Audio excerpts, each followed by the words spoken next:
Welcome to Vibrant Potential. I'm your host, Dr. Chris Frykman.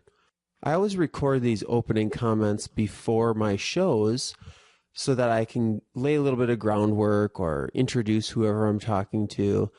Today's guest is Dr. Denny Thompson, and he is the author of a couple of books, but one of the books that we're talking about is The 12 Ways of Love.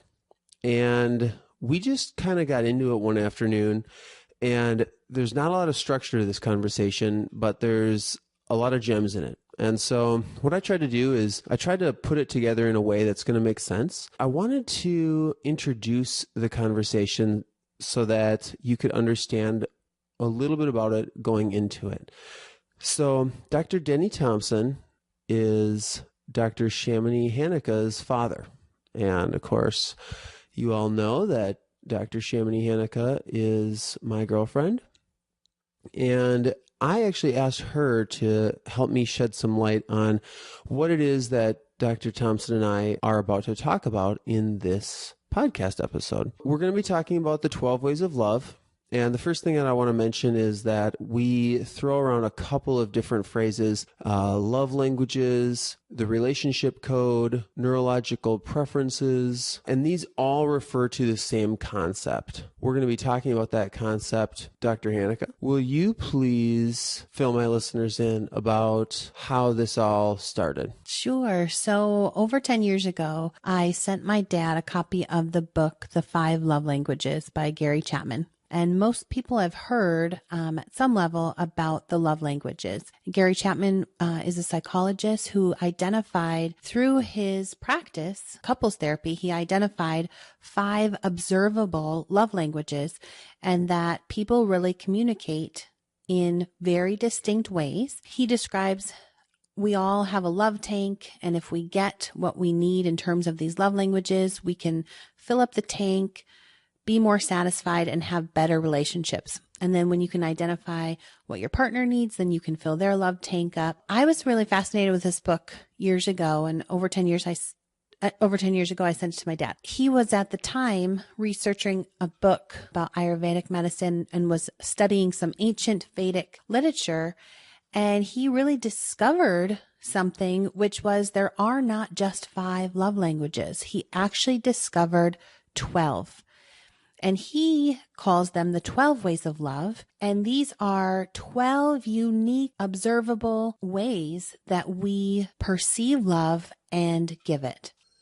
I think a good way to lay the groundwork, first of all, is to list out the 12 love languages. The 12 ways of love are protection, gifts, conversation, physical touch, words of praise, organizing for perfection, time together, magical mystery tour, listening, sharing, teaching, and acts of service. So everybody has 4 of these love languages. And to a very lesser degree, we all have all of them really, but we have 4 main ones. And I discuss what mine are in the show. Why should people care what their love languages are? Well, I think the first reason you should care is because most of us get dissatisfied in our relationships when we don't feel love. And when we don't feel love, what mostly occurs is we get sad, disappointed, angry, and then there gets conflict in relationships. Most people want satisfying relationships that are full of love. And so when you can identify what you need, you can actually ask for it from your partner. So for instance, I need time together, which means connection. And if I don't get time with my partner, then I'm not going to feel satisfied. So identifying what we need, I think, is really important. Most people don't really exactly know how to articulate what they need. So when you discover that you need 4 out of these 12, and you can really kind of articulate that to yourself and to your partner, you become more clear about what you need.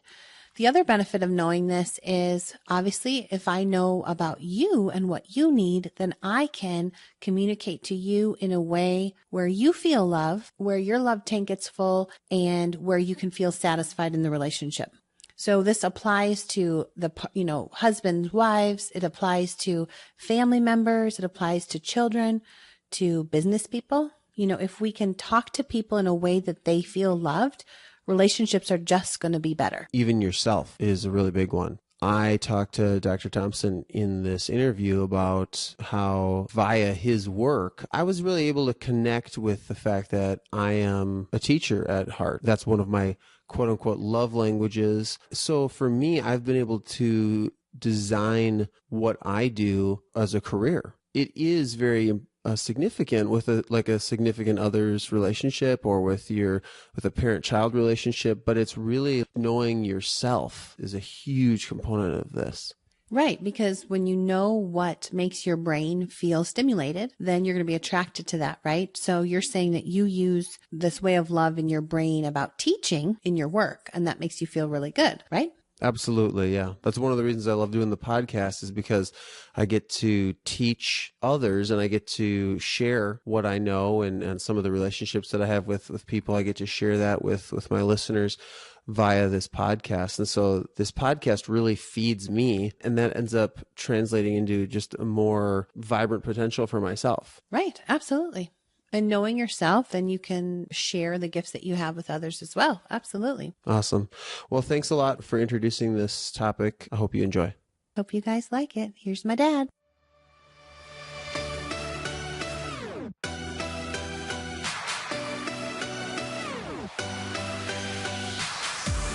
Welcome to Vibrant Potential. We provide you with everything you need to know to overcome stress, fatigue, and chronic health challenges, as well as optimizing your performance in fitness, relationship, and business.